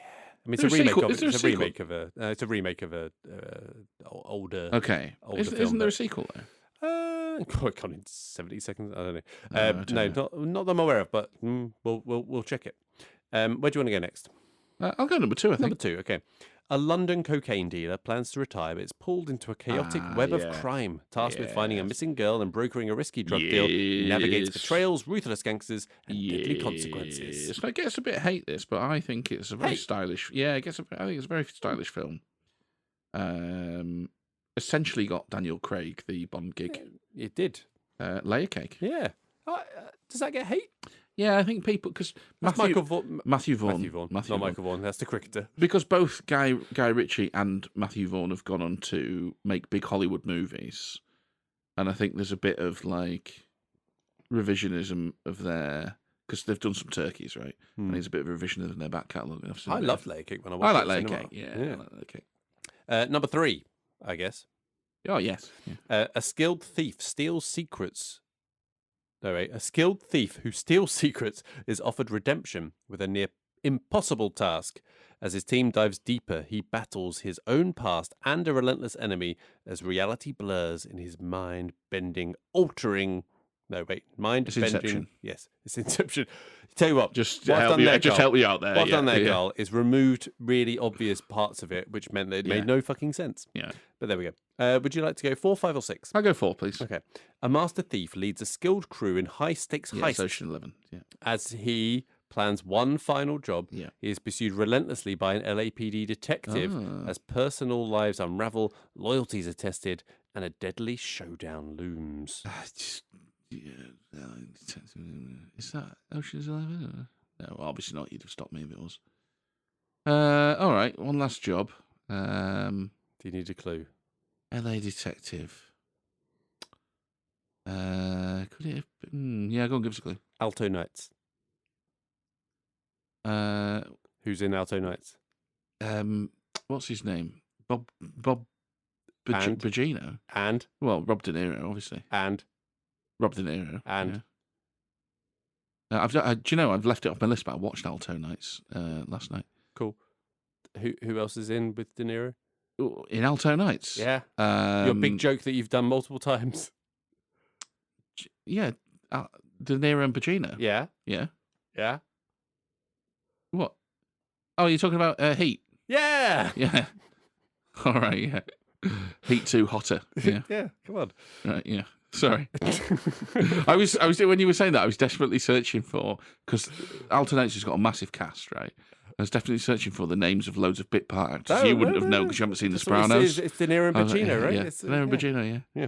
A retired gunslinger reluctantly takes one last job to avenge a brutal crime and is joined by his old partner and a reckless young outlaw and faces a ruthless lawman in a violent showdown. Unforgiven. Ooh. Very good, very good, very good. My clue was the big dog. Gene Hackman, of course. Yeah. And Eastwood, so you got that. Yeah. And then number 6, a skilled bank robber in Boston plans one last heist while evading the FBI. His crew's violent past haunts him, especially when he falls for a woman unknowingly tied to their crimes. As tensions rise, loyalty is tested and escape seems impossible in his gripping crime thriller. This is one you might struggle with because I'm not sure if you've seen it. Do you want a clue? Yeah, is that Clive Owen one? Villainous Chin. Oh, Ben Affleck. Yeah, I don't know it. The Town. Yeah, I've not seen it. Not seen it? No. Oh, I watched the trailer for it again. I was like, I really want to see this film again. Yeah. I remember watching it. I think I saw it back at uni, maybe. But it's not actually on my watch list, but it's one of those I see and go, I should watch that some point. I think I might watch in close succession The Town and also Gone Baby Gone, because that came up the other week. I was just like, I do really want to see You should watch The Accountant, because The Accountant 2's just come out. Yeah. I was just like, oh, really? Yeah. Fair enough. There you go. You got 4, was it? 3 or 4? You got Gone in 6 Seconds after a clue. Yeah. You got Layer Which Cake. doesn't count, really. Yeah. Half a point. And I can't see because my screen's gone weird. I think it's 3.5. Yeah. We'll give you 3.5 then. Fine, yes. Look, I've disgraced myself in some of these games, so I'll take that. One more crime.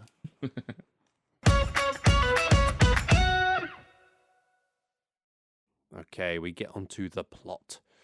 And overall, Carl, now, you're going to disagree. Yes. Overall, the plot is fairly, light and fun, right? It's basically one last job. No, it's not light and fun. It's one last job. No. one last job, another last job, and after that last job, then there's a face-off, right? Mm. Then there's another face-off, and then there's the final penultimate face-off before the face-off. I've no problem with the job side of the plot, with the exception of him kiboshing the fucking job and then going back to the one who he's fucked over for help, and then the one who he's fucked over inexplicably helping him. Oh, Spacey. Yes. Yeah, right, okay. Yeah. But like Yeah. as a plot in what this film should have been, job to establish what they are. Yep. Job that introduces crew that don't like this guy. Bats. Yeah. And that is in theory the last job. Yeah. Boss fucks Just when you thought you were out. protagonist over. Just Yeah. when you thought they were out, Yeah. they pulled him back in. Protagonist has to do something to regain control, One last job. which he also comes up against dodgy Unhinged crew men. as set up in the previous. So I have no problem with any of that. Mm-hmm. Good. And if this film committed hard to that and went with the style and went at an hour and a half, I think I'd quite like it, to be honest. Where do you think the romance fits in here? It doesn't at all. Mm. Not a single bit. Get rid of it. Because it doesn't change his arc, and we never learn enough about her to be bothered as to why it's important for her. He wants out. And he wanted out anyway. Yep. And Now, he gets fucked over, and he really still wants needs to out. get out. And he still wants to get out, and it does not change a single thing. Does it raise stakes? No. Because we don't learn a fucking single thing about her. She's like completely underdeveloped. And also, by the way, he gets her immediately. He sits down, and there's no like, Will they, won't they? will they, won't they? It's immediate, which is another. My name's like, Baby. It's just, it's Yeah, such, you yeah, it's just. I mean, he's so painful in that scene, and she's just falling all over him because she's a fucking dickhead. She's such a terrible character, man. It's terrible. So no, it doesn't belong. I think right. I sort of hinted at this in production. Explicitly stated in At length. again and again and again.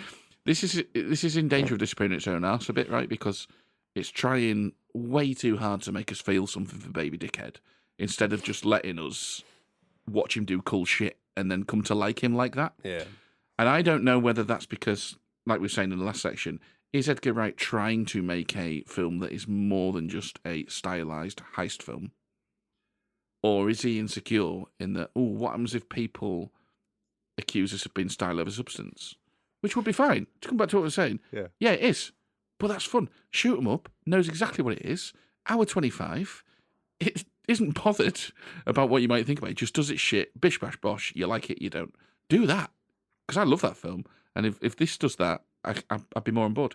So I don't know why he's tried to do it, but it's like a checklist. It's like dead parents, yes, we give him dead parents. And so he's got a disability, he's got tinnitus, yes. And the dead he parents helps the bit- elderly. And I know you said that, that's his foster dad, but Yeah. we still show all the scenes of him, isn't he nice? And then, the girl gets the girl that doesn't matter to anything. See, I think they could have achieved the same thing with the girl as they basically already got with the dad, with the foster father, right? Yeah.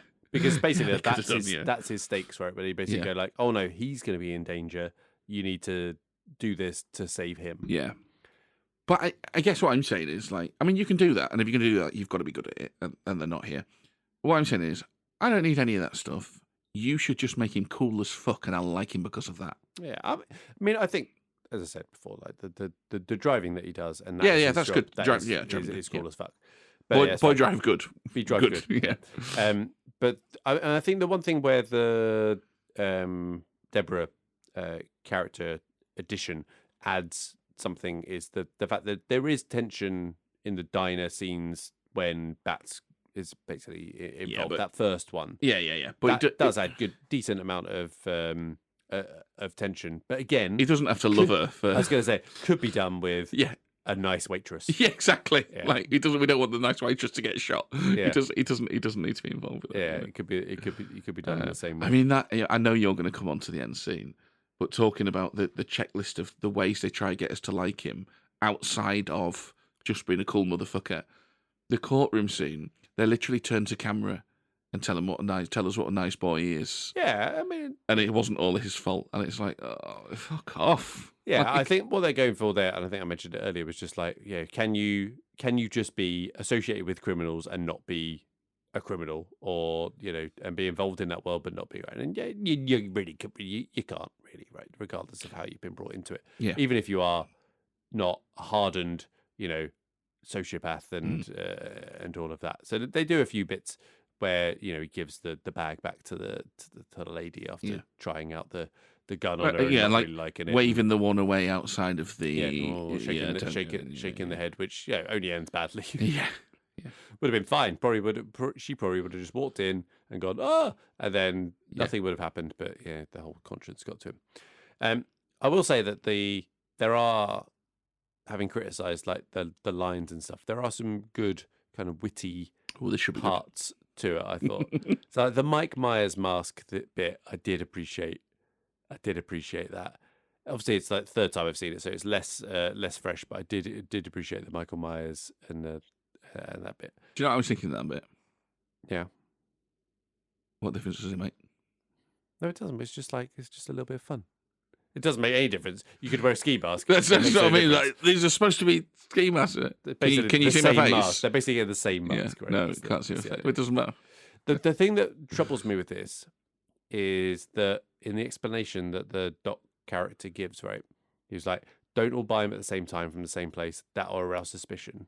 Mm. And then one person's clearly bought all these masks to buy them for everyone. Yeah. Which is like, well, you didn't fucking listen, did you? Yeah. I don't. Because I think this is where I think it is a long way short of Edgar Wright's best work, because the comedy in Hot Fuzz and Shaun of the Dead is so well constructed. And here, it seems like the Mike Myers joke is supposed to be funny, not because they bought Mike Myers masks, right? Because they're still going to do the job. It's a mask they can't see. But it's supposed to be funny because they're all shouting at the same time in the car. Well, that's the same, isn't it? No! And so it's almost like just doing the thing is the joke. But it does lead to a genuinely good bit, I thought, where he's basically started the music. He's like, right, let's go. And then they have all the shouty argue bit. Yeah, he's got like, to rewind it. hold on. He rewinds it back to the bit. He's like, okay, now go.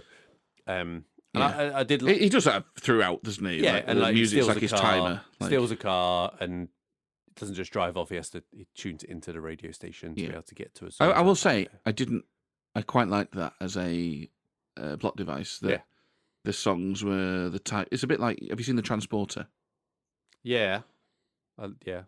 The Jason Statham. Yeah. So one of the cool bits about that film, again, that's a pretty cheesy action film. One of the cool bits about that is how anal he is about seemingly details that don't matter. But the cool bit is, no, actually, they really, really matter. So like when somebody else gets in the car, he's like, no, the job was for 4 people, not 5. It's like, what difference does it make? So he goes, well, I selected the shocks based on the weight of the people and all this. So actually, I've calculated exactly how I'm going to drive that. It really makes a difference. And it's kind of cool, that. And this is the same thing, right? Because it's like, no, you think I'm just listening to some music, but I've picked a song with a specific duration because that's how long it's going to take us to do this job, or that's how long I'm going to be waiting, whatever. I quite like that as a detail. I don't think the Mike Myers mask is actually connected to that. I know they happen in the same scene, but he does that thing a few times about how I just need to take the song back and all the rest of it. I just feel like the Mike Myers thing is supposed to be funny because they're all shouting about it, rather than there being actually anything inherently funny in the fact that he didn't know who Mike Myers was. It's like, well, a lot of people haven't seen Halloween. Is it Halloween? Yeah. Yeah. You mean Jason? No. Yeah. Anyway, couple of other things to call out. So, Buddy, at the final face-off? I'm not sure which one. Where he goes, you took something This I is love. a problem of your own making here, when you... You took something that I love. I'm going to take something you love. And he just shoots either side of his ears. And I thought, it is, yeah. Yeah, and that's like, that is good. Like, you know how much his hearing and his music and stuff means to him and stuff. And I did very, like that. very shoot 'em up, that. Yeah.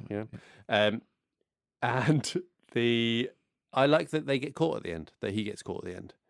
And they don't drive off into the sunset. Ah, that's interesting. Could have been very easy to to just drive off into the sunset and escape it all, and off they go. That's interesting because I think the exact opposite of that. Why? Because I think it's dreary as fuck that they don't let him drive off into the sunset at the end, right? So he goes to get away because he's so fucking lame he doesn't get away. And you're going, oh, that's great, right? But what he means is I've got to sit through another couple of scenes of the movie telling us how lovely he is. And then his new girlfriend who's waited for him for 5 years. Because, of course, she's got nothing else going on yet. Who greets him coming out and says, like, give me a rate. And it's really stupid, by the way, because never mind that never in a million years would he be out in 5 for the things he did. I mean, the 25 years, yeah, 5-year parole. 5 year, no, absolutely no chance for the things he did. But do you know what? That doesn't matter because the real issue is the little punk would have been raped daily. He'd be so hooked on heroin. They didn't show it. So hooked on heroin by that point, there'd be nothing left to walk out. Let's see how baby B-A-B-Y goes down in the shower. Well, he would, wouldn't he? Right. Yeah, a little arsehole. Yeah, there'd be none of that. That wouldn't be long, would it? Yeah. So, no, this comes back to my thing with it. He needed to be badass and get away at that point, and lean into this is cool as fuck. I've come out on top, rather than go, oh, I got caught, and now we have to sit through how nice I am, and because I'm a really rounded, deep character, it's like fuck off. Look, a better film could deliver that stuff. This isn't it. Love it. You got anything else on the old plot? Yeah, so I've mentioned about Shoot 'em Up. You like Shoot 'em Up, multiple times. It's fine. It's good. Yeah. Yeah. I'm going to rewatch that soon, I think. If Edgar Wright had directed Shoot 'em Up, he would have had Clive Owen attending. Yeah, it's got Clive Owen. That's he would have. Yeah, because do you remember they do the scene where he's like killing a load of people with a baby in his arm? I don't remember. Yeah, well, the thing is there, right? The joke is, oh, isn't it ridiculous that he's killing loads of people with a baby in its arm? That's kind of what I wish this film would have done. More ridiculousness in this. Yeah, but it has the ridiculousness. It's just like back that's enough. Lean into that's enough. Mm-hmm. And instead they go like, oh no, but he's got the baby. If Edgar Wright directed Shoot 'em Up, we go, yeah, but he's got the baby on his arm because he loves babies, rather than it being, no, that's a joke. So we'd have seen Clive Owen spending his weekend at maternity wards. It's called Baby Driver because he always drives with a baby in the front seat. Yeah, something like that. Just reach over and like, pop the dummy back in. Instead of an iPod, he's always just got a baby. Yeah. I don't know. Yeah, it's too long. It doesn't commit to what it should do. And baby's a cunt. That should have been your intro. Yeah, clip that up.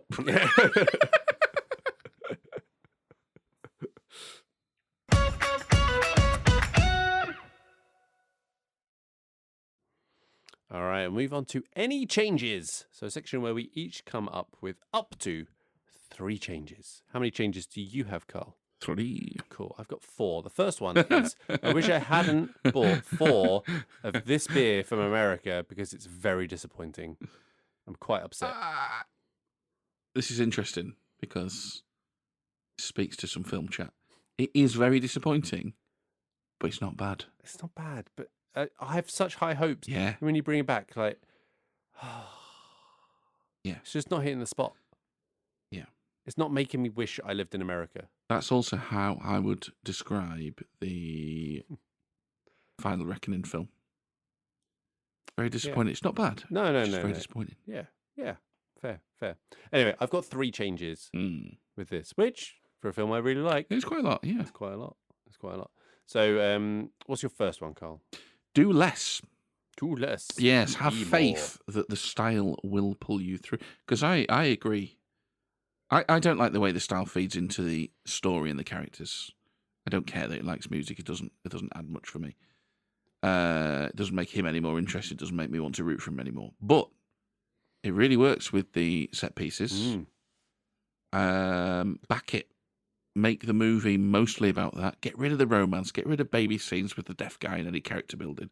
He's a quirk essentially, as a character, and we only need a line or 2 to explain it, and that's fine. Then just have him do cool shit and I'll like him that way. Do less. I like it. I don't disagree with you, to be fair. So my first one, I've mentioned it too many times. Too many final face-offs. So particularly with the John Hamm character, you've got the initial bit where he screws him over and there's the shootout. Then you've got the diner. And then you've got the final one in the car park as well. Does it feel like you didn't need the diner? You could have skipped past that, gone straight to it. And we talked about the length of it, which, 1 hour 53 is not too long generally for a film. No. But I feel like it is for this film. For this one, you can cut it down. It can be a 140. Yeah. Easily a 140. It's a 1 hour 25 for me, mate, I'm telling you.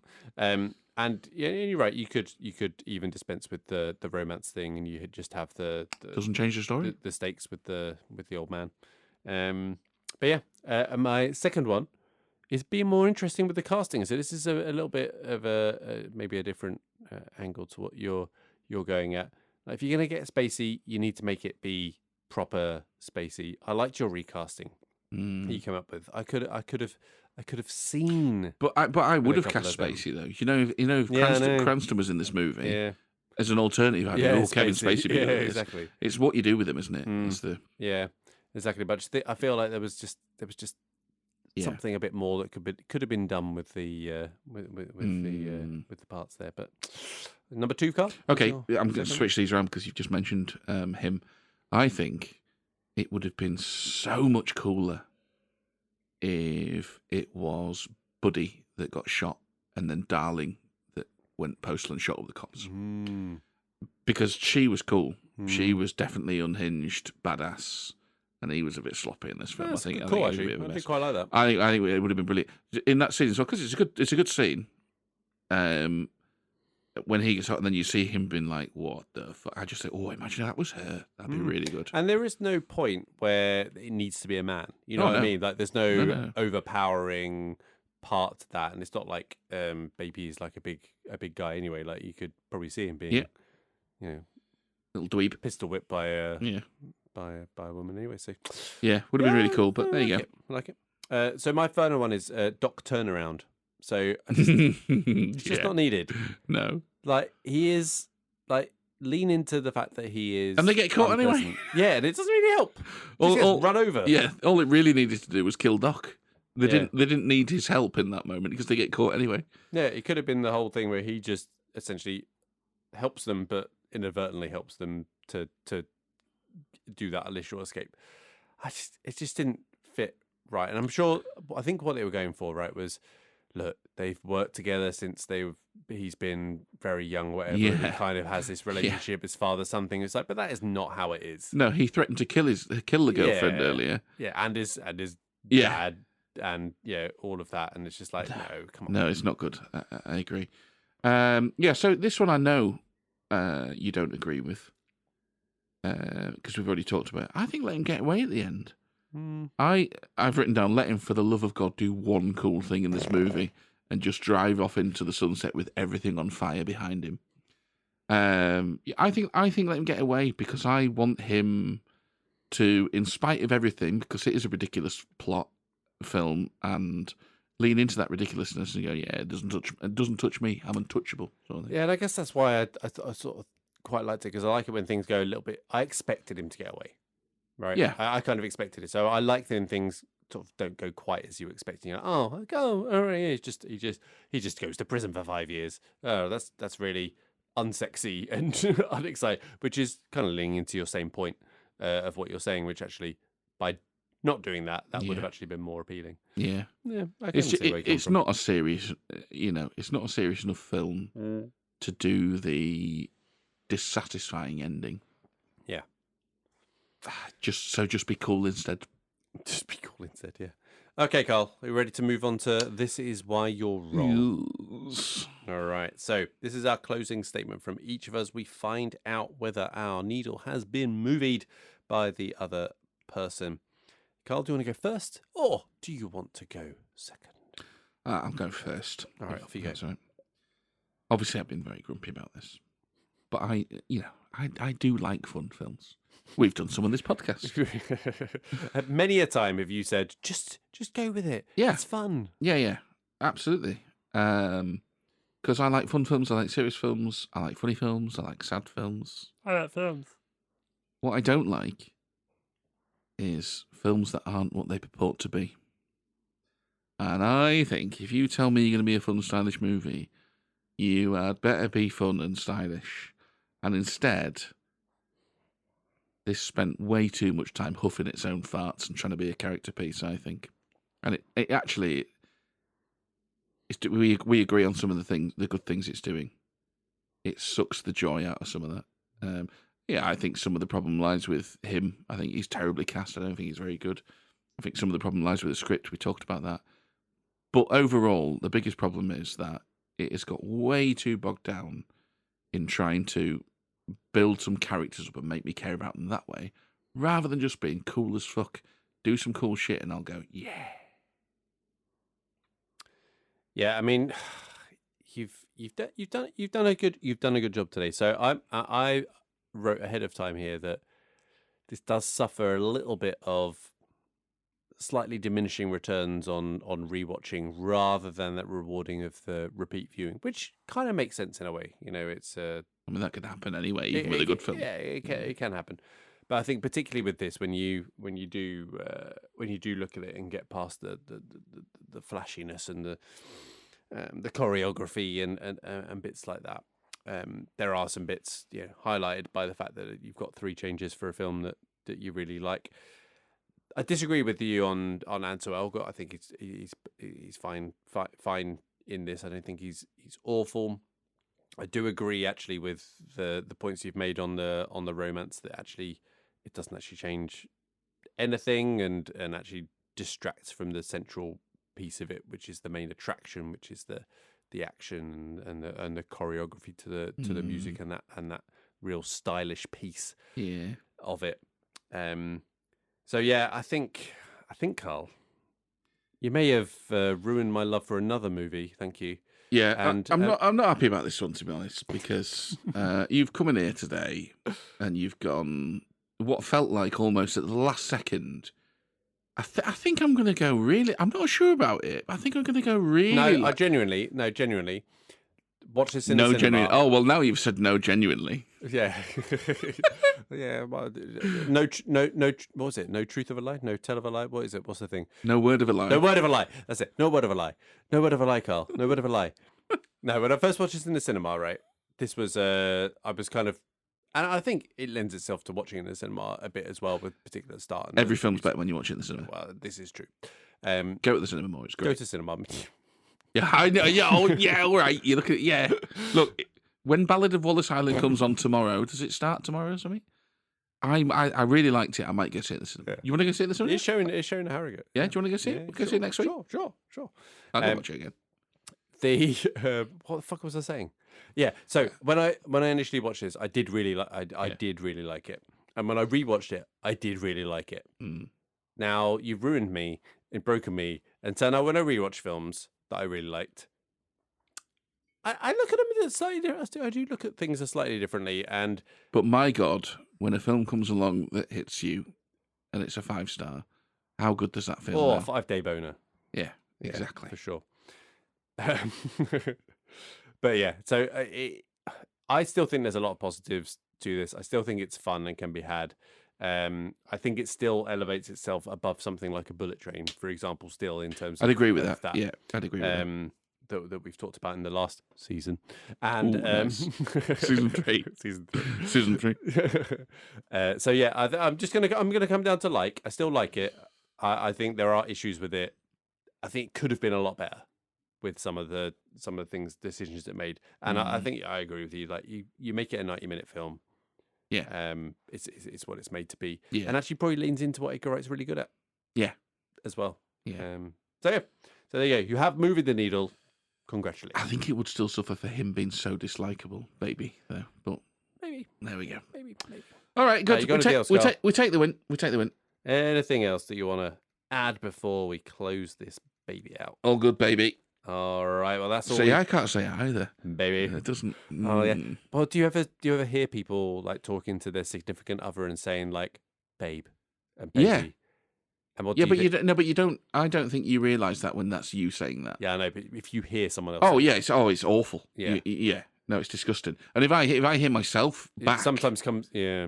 oh yeah, disgusting. And I couldn't. Babe. I couldn't have a word of defence if anybody said, "Blah, what you do?" Oh yeah, no, he's terrible, mate. I'm sorry. But, Anyway, that's all we've got. So if we moved the needle for you this week, or even if we didn't, please do rate us, follow, subscribe, give us a 5-star review wherever you're listening. It really does drive the algorithm and get us out there to a larger, more rhythmical audience. Our Bluesky, Instagram and Twitter is MTN MoviePod. Our YouTube channel is at Movie the Needle. You can also find our page on Facebook and some occasional TikToks at movie.the.needle. All details in the show description. So please, please, please follow and comment wherever you are. So from me and Carl, it's goodbye. Goodbye. I'm off to see if I can walk to get a coffee in complete rhythm to what I'm listening to, or maybe more realistically, just see if I can tap out a beat that is remotely in time. Oh, such an old white guy. Anyway, join us next week as we discuss Ang Lee's Life of Pi, and we see whether we can movie the needle for each other. Ang Lee. Is it Ang Lee? You wouldn't like me when I'm Ang Lee. Oh, Jesus. Goodbye.